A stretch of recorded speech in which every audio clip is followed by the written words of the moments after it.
Bir kuni erim ishga ketdi, kechqurun do'stlari bilan yigilishini aytgandi. O'sha payt eshik qo'ng'irogi chalindi. Erimning eng yaqin do'stlaridan biri edi. U hech qachon uyimizga yolg'iz kelmagan, doim boshqalar bilan bo'lardi.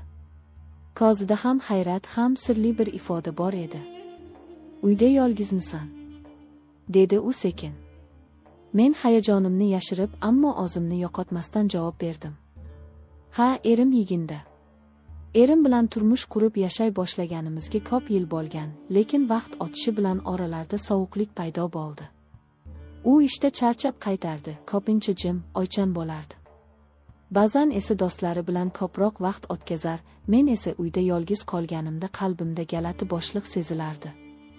Go'yo kimningdir mehriga, samimiy suhbatiga, suyanganimda taskin topadigan qolga muhtoj edim. Erimning do'stlari ko'p edi. Ba'zilari oilaviy ravishda uyimizga kelib turar, ba'zilari esa faqat ish yoki yig'inlarda birga bo'lishardi. Ularning xarakterlari turlicha, lekin menga hurmat bilan qaraydigan, yonimda samimiy gaplashadiganlari ham bor edi. Bir kuni erim ishga ketdi, kechqurun do'stlari bilan yigilishini aytgandi. O'sha payt eshik qo'ng'irogi chalindi. Erimning eng yaqin do'stlaridan biri edi.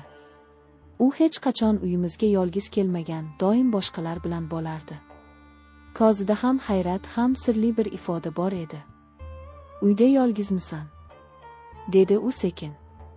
Men hayajonimni yashirib, ammo o'zimni yo'qotmasdan javob berdim. "Ha, erim yiginda." U bir zum jim qoldi. Ko'zlarida galati bir iliqlik bor edi. O'sha paytda men qalbimdagi bo'shliq yanada chuqurlashganini his qildim. Uning qarashidan nimanidir izlagandek to'xtab qoldim. Shundan keyin men har safar erimning do'stlari bilan uchrashuvlarda, ularning hazillarida, hatto jim qarashlarida nimanidir his qila boshladim. Ularning bir ogiz so'zi, bir qarashi yuragimni titratardi. Men esa o'zimni tiyishga, nazorat qilishga urinar, lekin ichimdagi ehtiros va iztirob kundan kunga kuchayardi. Erim esa bundan bexabar, hayotini odatdagidek davom ettirardi. Men esa ichki kurashim bilan qolardim, sadoqat va istak, orzu va haqiqat o'rtasida adashib. Oradan bir necha kun o'tdi. Erim yana do'stlari bilan yig'inga ketadigan bo'ldi. Uyda yolg'iz qoldim. Shu payt qo'ng'iroq chalindi. Eshikni ochsam, o'sha kuni kelgan do'sti yana qarshimda turardi. Bu safar qo'lidagi kichkina sovg'a qutisini uzatib, "Bu sizga", dedi jilmayib. Men hayron bo'lib qutini oldim. Ichida kichkina kitob va oppoq atirgul bor edi. "Nega?" deb so'radim, hayratimni yashira olmay. "Chunki siz ko'p vaqt yolg'iz qolasiz. Ba'zan biror kishi sizni eslashini, qadrlashini bilishingiz kerak", dedi u, ko'zlari jilvalanib. Men bir zum jim qoldim. Yuragim tez ura boshladi. Bir qarashda oddiy so'zlar edi, lekin ular yuragimning eng nozik joylariga tegdi. Shu paytdan boshlab uning so'zlari, nigohi, hatto yonimda qisqa muddat bo'lishi ham menga quvonch olib keladigan bo'ldi. Ertasi kuni yana boshqa do'stlari uyimizga yigilib keldi. O'tirib suhbatlashar ekan, men ularning ko'z qarashlaridan nimanidir sezardim.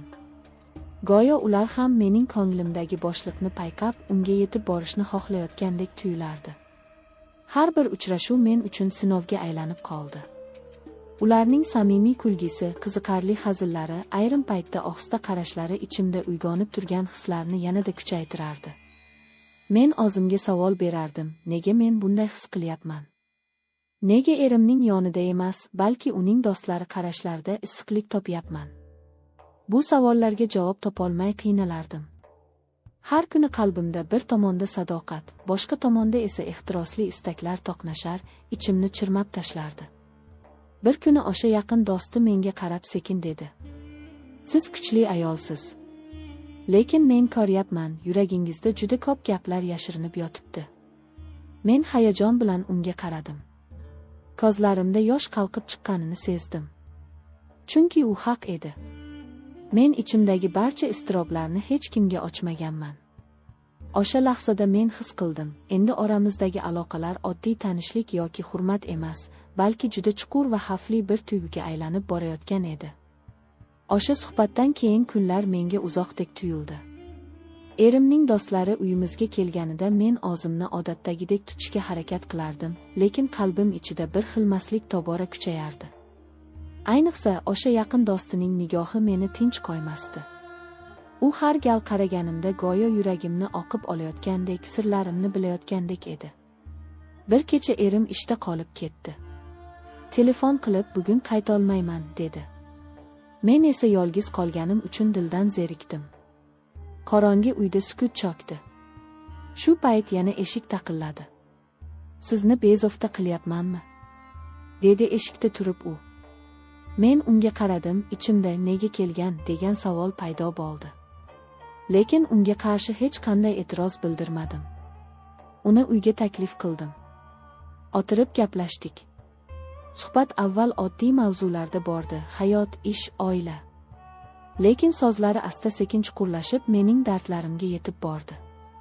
U menga qarab dedi: "Siz juda ko'p narsani yuragingizda yashirasiz. Har safar qaraganimda ko'nglingizda og'irlikni ko'raman." Men indamadim. Bo'g'zimda nimadir tiqilgandek bo'ldi. Unga qarab: "Ba'zan odam o'zini yolg'iz his qiladi. Hamma yonida bo'lsa ham, ichida bo'shliq bo'lishi mumkin", dedim sekin. U esa boshini quyi egib: "Men ham ko'p narsani his qilaman. Lekin aytolmayman. Chunki bu hislar noto'g'ri deb o'ylayman." Uning so'zlari yuragimni larzaga soldi. Men ichimdan u ham men kabi his qiladimi deb o'yladim. Ko'zlarimiz to'qnashdi. O'sha qarashda juda ko'p gap yashirin edi. Istak, iztirob, qo'rquv va ayni paytda bir-birimizga bo'lgan kuchli tortish. O'sha tun biz ikkovimiz uchun burilish nuqtasi bo'ldi. Oramizda aytilmagan, lekin yuraklarda aniq sezilgan ehtiros paydo bo'ldi. Men sadoqatim va qalbimdagi istak o'rtasida qattiq adashib qoldim. Endi bilardim, agar bu yo'ldan bir qadam qo'ysam, hayotim butunlay o'zgarib ketishi mumkin. Tun jimjit edi. Yonimda o'tirgan odamning nafasi ham yuragimni titratib yuborardi. Suhbat asta-sekin to'xtadi, lekin sukut ichimizdagi gaplardan kuchliroq edi. Har ikkovimiz ham nimadir aytmoqchi bo'lardik, lekin tilimiz bormasdi. Men ko'zlarimni olib qochmoqchi bo'ldim, biroq u asta qo'limga tegib ketdi. Shu lahza butun vujudimda titroq yugurdi. Go'yo vaqt to'xtagandek, butun dunyo jim qolgandek edi. "Kechirasiz", dedi u asta qo'lini tortib. Men esa jilmayib qo'ydim, ammo ichimda bo'layotgan bo'ronni yashirish qiyin edi. O'sha mehr, o'sha iliqlikni men erimdan kutganman, lekin yillar davomida sezmaganman. U turib ketmoqchi bo'ldi. Eshik sari yurarkan, men o'zimni tutolmay: "Nega doim jim yuribsiz?" deb so'radim. U to'xtab menga qaradi. Ko'zlarida cheksiz iztirob bor edi. "Chunki siz erimning ayolisiz." Menimcha bu hislarimni aytishga haqqim yo'q", dedi u. Men jim qoldim. Gap topolmadim. Chunki u haq edi. Ammo yuragim uni inkor eta olmasdi. O'sha kuni u ketdi, men esa tun bo'yi uxlay olmadim.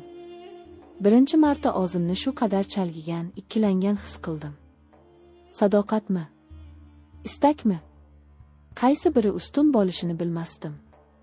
Oradan kunlar o'tdi. Har safar erimning do'stlari bilan uchrashuv bo'lsa, ko'nglimda o'sha hislar uyg'onar edi.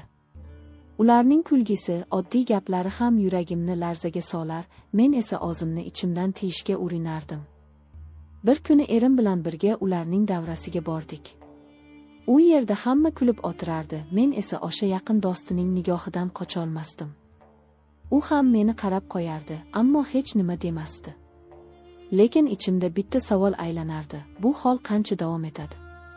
Bir kun kelib oramizdagi bu hislar baribir oshkor bo'lib qolmaydimi?